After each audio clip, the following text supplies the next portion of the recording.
এইবাৰ যুদ্ধত এন্ট্ৰি কৰিছে আন এক শক্তিশালী দেশ ৰাছিয়াই।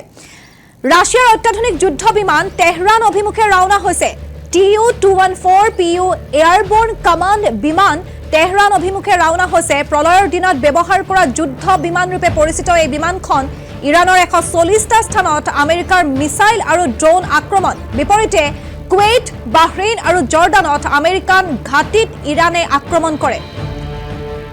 আৰু ৰাছিয়াই যদি এই আক্ৰমণত অংশগ্ৰহণ কৰে বা ইৰাণক সহায় কৰে তেতিয়াহ'লে কি ধৰণৰ পৰিৱেশৰ সৃষ্টি হ'ব, কেনে ধৰণৰ পৰিস্থিতিৰ সৃষ্টি হ'ব সেয়া সমগ্ৰ বিশ্ববাসীয়ে আতংকিত হৈ পৰিছে।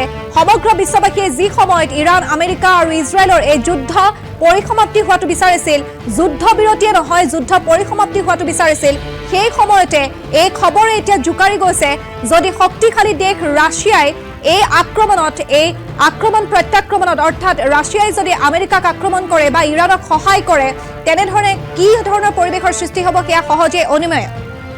এই মুহূৰ্তত আমি জনাইছোঁ যে এইবাৰ যুদ্ধত এন্ট্ৰি কৰাৰ সম্ভাৱনা আছে আন এক শক্তিশালী দেশ ৰাছিয়াই, কিয়নো যিহেতু ৰাছিয়াৰ অত্যাধুনিক যুদ্ধ বিমান তেহৰান অভিমুখে ৰাওনা হৈছে, ইয়াকে লৈ এতিয়া আতংকিত হৈ পৰিছে সমগ্ৰ বিশ্ববাসী।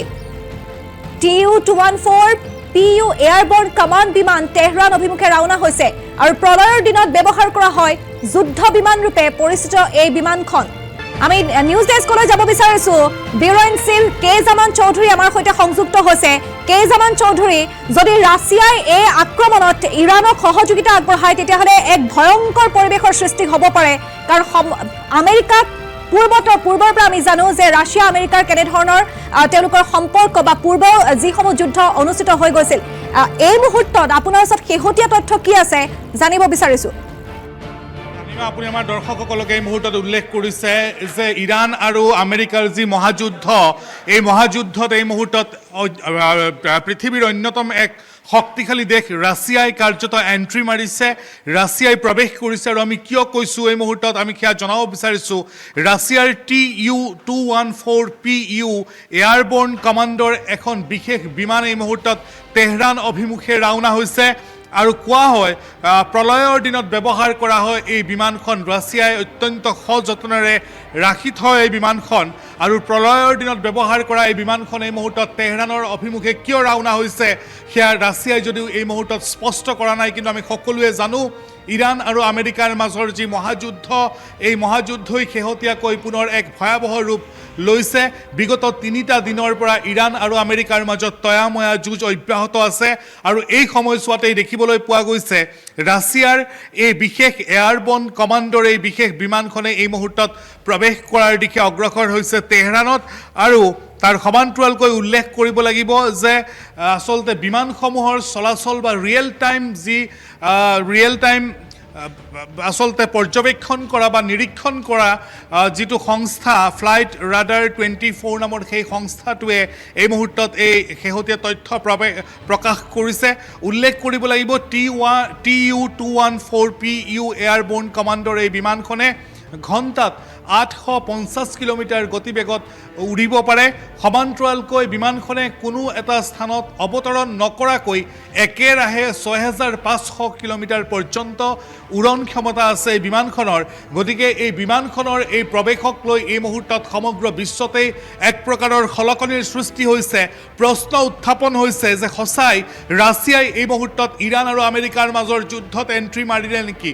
যদি সঁচাকৈয়ে ৰাছিয়াই এণ্ট্ৰি মাৰে তেন্তে এই যুদ্ধই যে এক বিনাশ ৰূপ ল'ব, এই যুদ্ধ যে সমগ্ৰ বিশ্বৰ চৌপাশে সিঁচৰিত হৈ পৰিব, সমগ্ৰ বিশ্ব যে বিয়পি পৰিব সেয়া এই মুহূৰ্তত নিশ্চিত হৈ পৰিছে। আমি উল্লেখ কৰিব বিচাৰিছোঁ এই মুহূৰ্তত শেহতীয়া কেতবোৰ তথ্য আহিছে।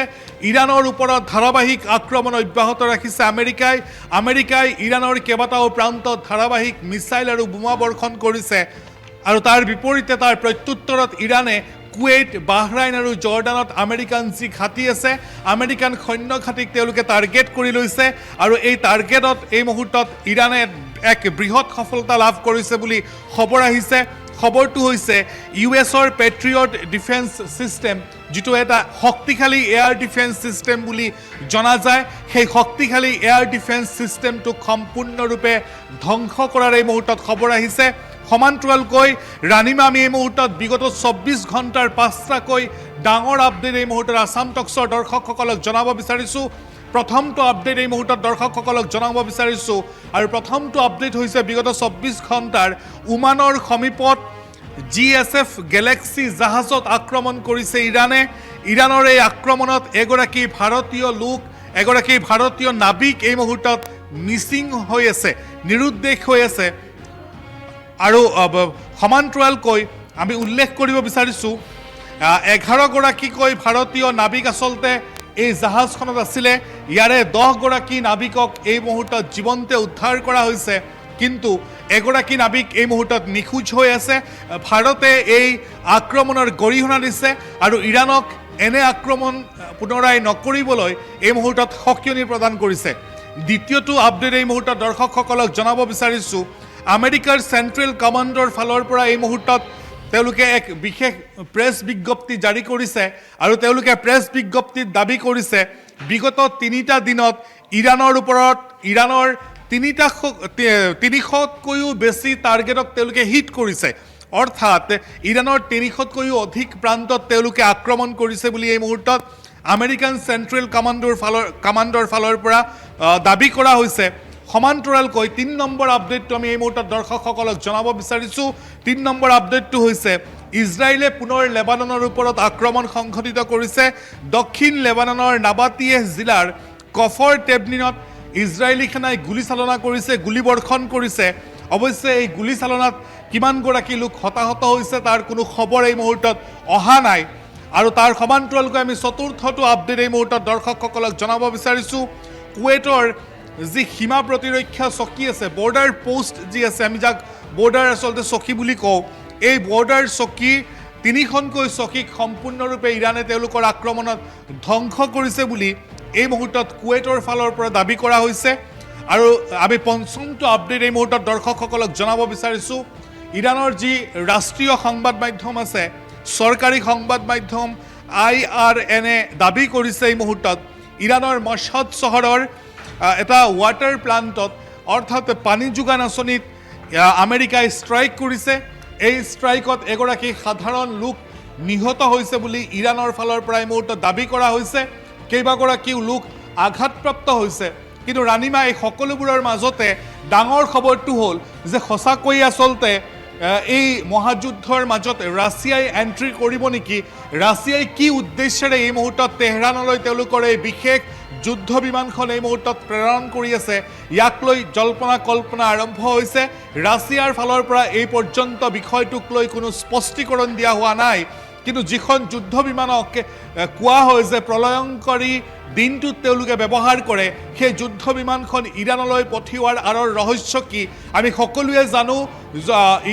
ৰাছিয়া আৰু আমেৰিকাৰ মাজৰ স্থিতি কি সেয়া আমি সকলো অৱগত।